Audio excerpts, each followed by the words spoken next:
कसैले यसो आरामको जिन्दगी र बैंक ब्यालेन्सहरू जफत गरेर साँच्चीकै जनताको ढुकुटीमा ल्याएर ती पीडित पक्षलाई न्याय दिलाउनु तपाईहरुको कर्तव्य हो। त्यहाँसम्मका कदम अगाडि बढाउँदै हुनुहुन्छ। कुनै पनि कोणबाट ठगी गर्ने अपराध गर्नेहरूलाई छुट दिने छैन। यो अनुसन्धानको प्रक्रिया अगाडि बढिराखेको छ, गहिराईमा जाने प्रक्रिया अगाडि बढिराखेको छ र त्यसले छिट्टै अनुसन्धानको प्रक्रिया सम्पन्न गर्नेछ। त्यस पछाडि हामी विधिसम्मत ढङ्गले कारबाहीको प्रक्रियामा अगाडि बढ्छौँ। नेपाली नागरिकलाई भुटानी शरणार्थी बनाएर अमेरिका लैजान खोज्ने गिरोहको भयो पर्दाफास। दर्शकबिन, अहिलेको माहौल निकै तातेको अवस्था छ। यहाँहरूले हेरिरहनु भएको छ, ठुला माछाहरू धमाधम पक्राउ भइरहेको छ। भुटानी शरणार्थीको प्रश्न बनाएर, भुटानी शरणार्थी बनाएर ठगी गर्ने प्रश्न, यो बारेमा सरकार एकदम गम्भीर छ।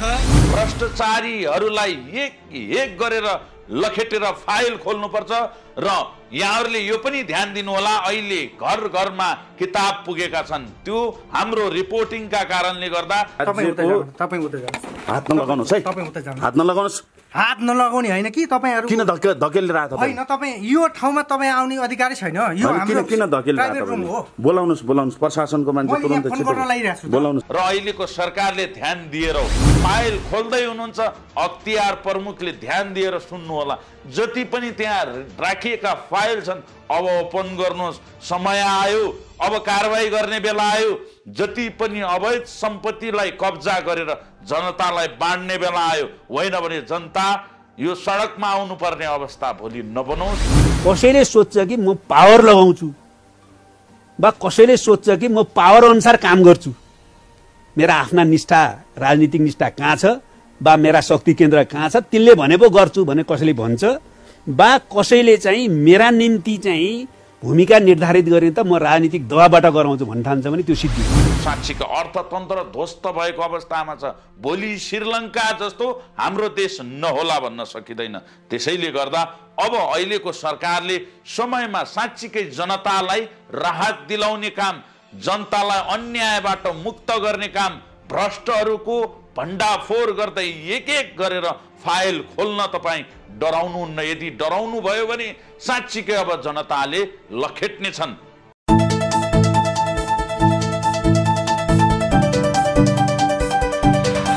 दर्शकबिन नमस्कार, म कुशलभ केसी। तपाईहरु हेर्दै हुनुहुन्छ मुनलाइट टेलिभिजनबाट प्रत्यक्ष प्रसारण। यो हो कार्यक्रम जनगुनासो। दर्शकबिन, जनगुनासोलाई यहाँहरूले अनलाइन टिभी मार्फत पनि क्राइम टिभीबाट हेरिरहनु भएको छ भने सञ्चारचौतारी.com बाट निरन्तर आउने यो हो कार्यक्रम जनगुनासो। दर्शकबिन, अहिलेको माहौल निकै तातेको अवस्था छ। यहाँहरूले हेरिरहनु भएको छ, ठुला माछाहरू धमाधम पक्राउ भइरहेको छ। आखिर जनतालाई के चाहिएको हो, यो विषयमा भने चित्त नबुझेर म आज यहाँहरूको माझमा आएको छु। जीवनभरि यहाँहरूकै सेवामा समर्पित रहे। निरन्तर विकृति र विसङ्गतिलाई जडैबाट उठाएर फ्याँक्नु पर्छ भनेर मेरो आवाज, मेरो पत्रकारिताको अभियान निरन्तर रहिरह्यो। सकेसम्म कयौंलाई न्यायको बाटोबाट अगाडि बढाएँ, तर कहिलेकाहीँ चित्तै नबुझेर आउनुपर्ने अवस्था आजको दिनले देखायो। बोल्दै नबोलिकन बस्दा धेरै कुराहरू मनमा गुम्सिए र आज यहाँहरू समक्ष साँच्चीकै सत्य त बोल्नै पर्छ भनेर उपस्थित भएको छु। सत्य बोल्दै गर्दा, साँचो कुरा देखाउँदै गर्दा कतिपय झोला बोकेकाहरूले झोले भन्लान्। झोले होइन, म आजसम्म निष्पक्ष स्वतन्त्र रहेको छु र निरन्तर मैले स्वच्छ रूपमा काम गरिरहेको छु र भुइँ मान्छेको आवाजलाई त्यहाँसम्म पुर्याउने गरेको छु जहाँ आवाज पुर्याउनु पर्ने हो र उनीहरूको कानको जाली फाट्ने गरी कराएर त्यहाँसम्म पुगेर सक्दो न्यायको पक्षमा ती भुइँ मान्छेका आवाज पुर्याएर न्यायको पक्षमा अगाडि बढेको छु। दर्शकबिन, अहिले हेर्नु भएको छ लगभग 500 जना भुटानी शरणार्थी बनाएर यहाँबाट अमेरिका लगिँदै गरेको यहाँहरूले समाचार हेरिरहनु भएको छ।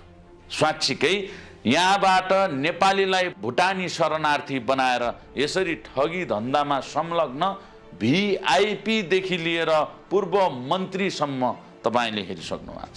यसरी साँच्चीकै अहिलेका गृहमन्त्री अहिलेका IGP लाई मान्नै पर्छ। उपप्रधान तथा गृहमन्त्री नारायण काजी श्रेष्ठ र अहिलेका IGP बसन्त कुँवरलाई मान्नै पर्छ। उहाँहरूले जुन काम गर्नुभएको छ त्यसका लागि तपाईँ हामी सबैले समर्थन गर्नुपर्छ। होइन भने उहाँहरूलाई साँच्चीकै उहाँहरूलाई हौसला यो समयमा दिएनौँ भने ती 500 पीडित अन्यायमा पर्न सक्छन्। मैले बनाएको एउटा भिडियो रिपोर्ट यहाँहरु समक्ष पेश गर्न चाहन्छु। नेपाली नागरिकलाई भुटानी शरणार्थी बनाएर अमेरिका लैजान खोज्ने गिरोहको भयो पर्दाफास। प्रहरी स्रोतका अनुसार हाल प्रहरी थुनामा रहेका ललितपुर महानगरपालिका वडा नम्बर 4 का सानु भण्डारीले पाण्डे सहित इन्द्रजित राईसम्म करोडौं रकम बुझाएको बयान प्रहरीलाई दिएका थिए। सोमबार पक्राउ परेका राई भण्डारी बीच सोही विषयमा काठमाडौँ प्रहरी परिसरको थुना कक्षेमै मुक्का मुक्की समेत भएको प्रहरी स्रोतका भनाइ छ। राईले समेत ललितपुरको थेचोमा घर किन्दा ठगी गरेर आएको 1 करोड रकम खर्च गरेको बयान प्रहरीलाई दिएका छन्। सो प्रकरणमा प्रहरीले एमाले सचिव टोप बहादुर राईमाझी सहित उनका छोरा सन्दीप र इन्द्रजितका छोरा विरुद्ध समेत पक्राउ पूर्जी लिएको थियो। तर अहिले भने टोप बहादुर राईमाझीका छोरा पक्राउ परिसकेका छन्। नेपाली कांग्रेसका नेता बालकृष्ण खान गृहमन्त्री हुँदा उनी गृह सचिव थिए। लामो समयसम्म शिक्षा मन्त्रालयमा कार्यरत पाण्डे खानकै जोडबलमा गृह सचिव भएर गृह मन्त्रालय प्रवेश गरेका हुन्। पाण्डेको गृह सचिव हुँदा अकुत सम्पत्ति जोडेको दाबी गरेको छ। पाण्डेमाथि प्रहरीलाई थुनामा राखेर अनुसन्धान गर्न जिल्ला अदालत काठमाडौँले पहिलो पटकलाई 3 दिनको म्याद दिएको छ। प्रहरीले पाण्डेलाई प्रहरी वृत्त सिंह दरबारको थुनामा राखेर अनुसन्धान गर्न अघि बढाएको छ। पाण्डेले पक्राउ पर्नु अघि आफ्नो मोबाइल फर्म्याट गरेका थिए ताकि प्रमाण नष्ट गर्न सकियोस्। पाण्डे 27 साउन 2078 देखि 2079 सम्म गृह मन्त्रालयका सचिव थिए। नेपाली कांग्रेसका नेता बालकृष्ण खान गृहमन्त्री हुँदा उनी गृह सचिव थिए। लामो समय शिक्षा मन्त्रालयमा कार्यरत पाण्डे खानकै जोडबलमा गृह सचिव भएर आएका थिए।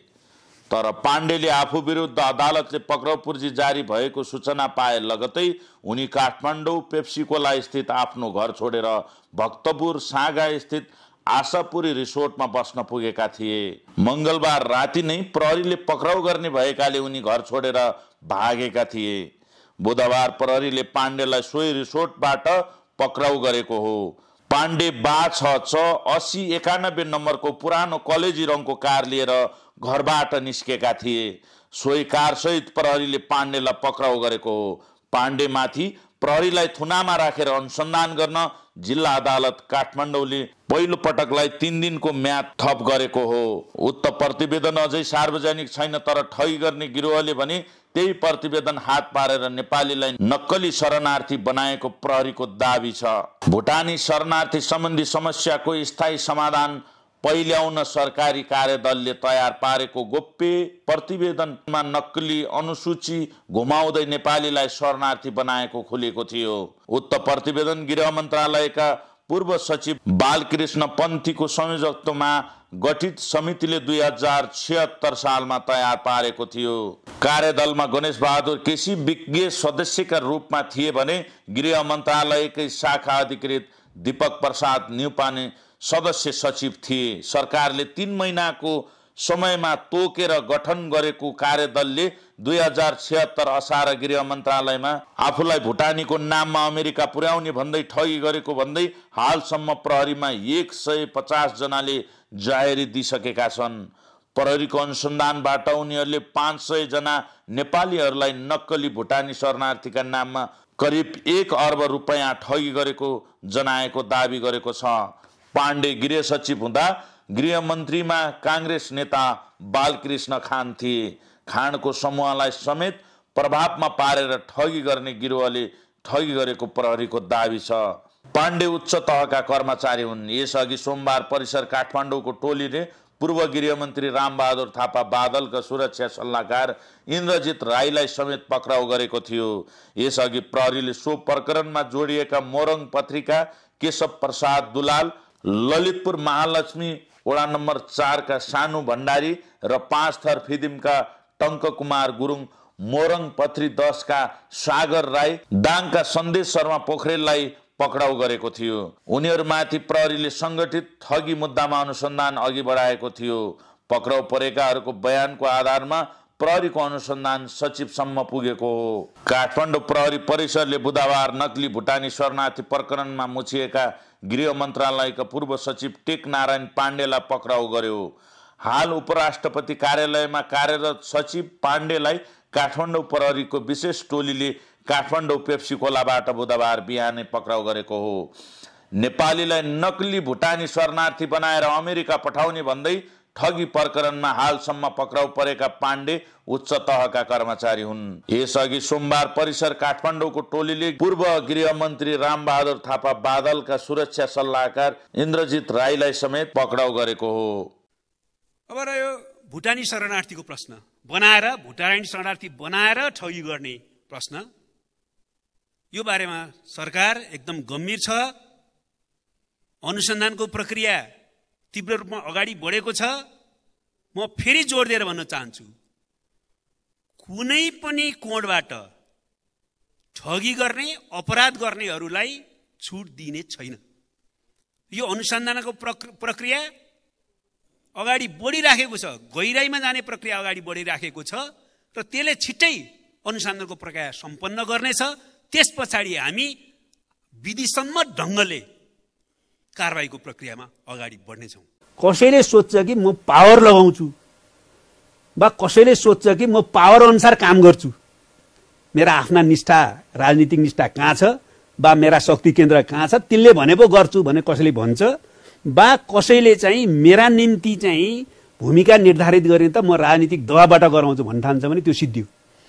कसैले अरू बिचौलिया मार्फत वा आफैले कुनै अवांछित आर्थिक वा अरू कुनै गतिविधिद्वारा प्रभावित गर्न खोज्छु भने पनि सिद्धियो। यो सबैका लागि हो हैन, सबैको लागि यो निर्देश जस्तो त्यो शून्य हुन्छ, त्यो म ग्यारेन्टी। दर्शकबिन तपाईले हेरिसक्नु भएको छ। मलाई अहिले कता न कता उपप्रधान तथा गृहमन्त्री जो भारतको यूपीमा रहेका गृहमन्त्री योगीनाथ जस्तो लाग्न थाल्यो। त्यहाँका गृहमन्त्रीले साँच्चीकै अवैध सम्पत्तिहरू जफत गरेर सरकारको ढुकुटीमा ल्याएका छन्। त्यस्तै यहाँको अहिले प्रचण्ड नेतृत्व सरकारले पनि यो काम साँच्चीकै हिम्मतका साथ यदि गर्नुभयो भने तपाईको साथमा सारा नेपालीहरू रहनेछन्। तपाईले अब काम गरेर देखाउनु भएन भने अब ढिला भइसकेको छ। तपाईको न त पार्टी रहनेछ, न त प्रधानमन्त्री पद नै, न त गृहमन्त्री पद नै। साँच्चीकै उपप्रधान तथा गृहमन्त्री अहिलेको सरकारमा रहेको प्रचण्ड नेतृत्वले अब भने खुट्टा कमाउने होइन, हिम्मतका साथ काम गर्नुपर्छ। साँच्चीको अर्थतन्त्र ध्वस्त भएको अवस्थामा छ। भोलि श्रीलङ्का जस्तो हाम्रो देश नहोला भन्न सकिँदैन।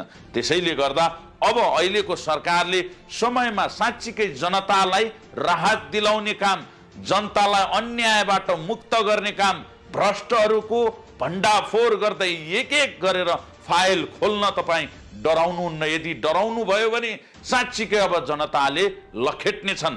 त्यसैले उपप्रधान तथा गृहमन्त्री नारायण काजी श्रेष्ठज्यू, अहिलेका आइजिपी बसन्त कुँवरज्यू, सशस्त्र प्रहरीका आइजिपी अख्तियार प्रमुख सबैले अब हिम्मतका साथ काम गरेर देशलाई दुर्दशाबाट उन्मुक्ति दिलाउनु पर्छ।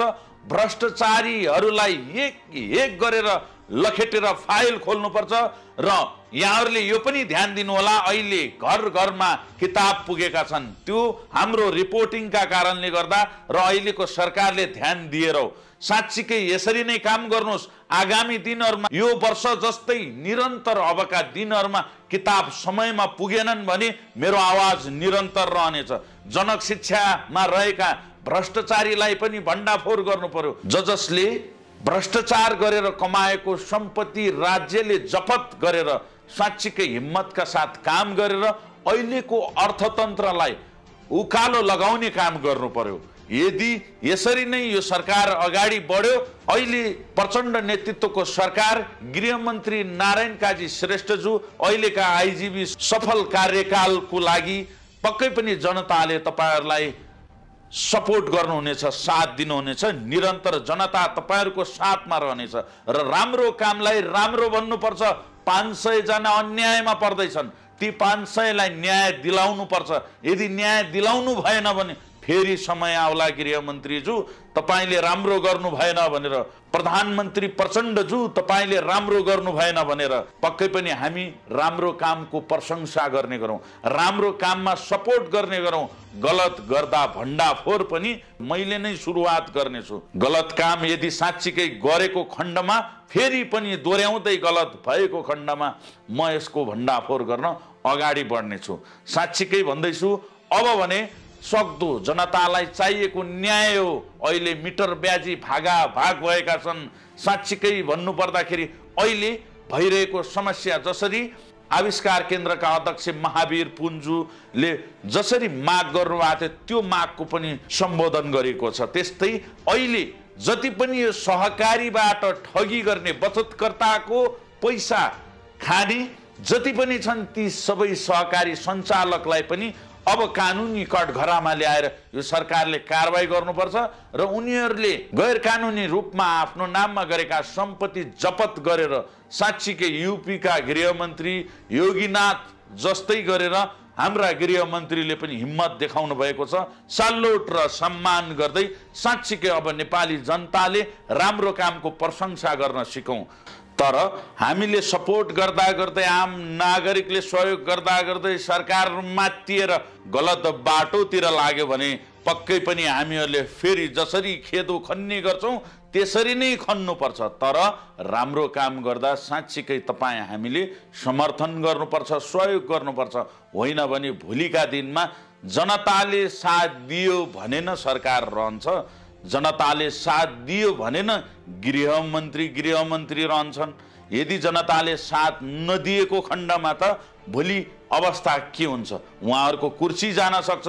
फेरि त्यही भिआइपी र पूर्व मन्त्री रहेका व्यक्तिहरू त यति धेरै शक्तिशाली छन्, त्यही कुर्सीमा गए भने जनतालाई थिचो मिचो र लट्ठी डन्डा बर्साएर दिउँसै गोली चलाएर भए पनि आफू बस्न खोज्नेछन्। अपराध बढ्दै गइरहेको छ, कागजी रूपमा मिलाएर कानुनी रूपमै भ्रष्टाचार भएको छ। यहाँहरूले हेरिरहनु भएको छ, दिन प्रतिदिन भ्रष्टाचारीहरूसँग सम्पत्ति सातौं पुस्तालाई पुगुन्जेलसम्मका लागि थुपारिरहेका छन्। घरमा रहेको पैसा धमिराले खाएर खोक्रो बनाइसकेको छ, तर पनि उनीहरूलाई यति धेरै सम्पत्ति र पैसाको लोभ बढिसकेको छ ताकि आम नागरिक एउटा सिटामल खान नपाएर मर्नुपर्ने अवस्था छ।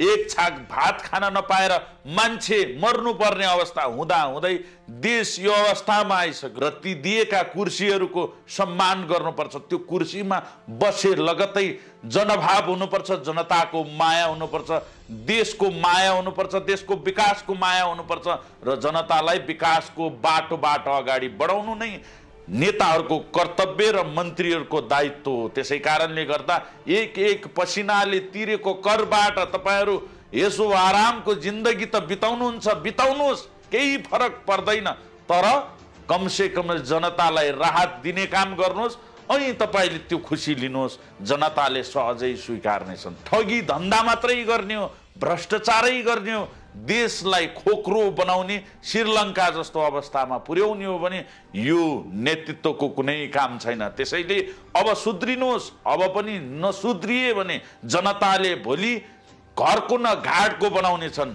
लखेट्ने छन्। श्रीलङ्काका जनताले जसरी लखेटेका थिए त्यसरी लखेट्ने बेला आइसकेको छ। त्यसैले जुनसुकै नेतृत्वको सरकार रहोस्, सरकारको काम भनेको जनताको सेवा गर्नु। त्यसैले निरन्तर जनता तपाईको साथमा छन्। गृहमन्त्रीज्यू खुट्टा नकमाइकन जसरी 500 जनाको मुद्दा उठाउनु भएको छ, 500 जनाले उजुरी दिएका छन्, अरबौं रुपियाँ उनीहरूको हातमा पर्नुपर्छ र यी जतिजनालाई पक्राउ गर्नुभएको छ, कसैका 6-6 करोडको बङ्गला, कसैले यसो आरामको जिन्दगी र ब्याङ्क ब्यालेन्सहरू जफत गरेर साँच्चीकै जनताको ढुकुटीमा ल्याएर ती पीडित पक्षलाई न्याय दिलाउनु तपाईहरुको कर्तव्य हो। त्यहाँसम्मका कदम अगाडि बढाउँदै हुनुहुन्छ, फाइल खोल्दै हुनुहुन्छ। अख्तियार प्रमुखले ध्यान दिएर सुन्नु होला। जति पनि त्यहाँ राखिएका फाइल छन् अब ओपन गर्नुहोस्। समय आयो, अब कारबाही गर्ने बेला आयो। जति पनि अवैध सम्पत्तिलाई कब्जा गरेर जनतालाई बाँड्ने बेला आयो। होइन भने जनता यो सडकमा आउनुपर्ने अवस्था भोलि नबनोस्। सक्दो अहिलेको काम कार्यप्रति अहिले प्रचण्ड नेतृत्व सरकारको काम र यो फाइल खोल्ने तरिका असाध्यै चित्त बुझेर यहाँहरूको माझमा आएर यति दुई शब्द बोलेको छु। म कसैको झोले होइन, निरन्तर जनताको सेवामा मेरा क्यामेरा मेरो आवाज निरन्तर लागेको छ र निरन्तर लाग्नेछ। भोलिका दिनमा यही सरकारले गलत गरेको खण्डमा एक ती गलत कार्यको उजागर गर्दै जनताको बीचमा आउने बाचा गर्दै बिदा हुन चाहन्छु। म कुशलभ केसी। हस्त नमस्कार।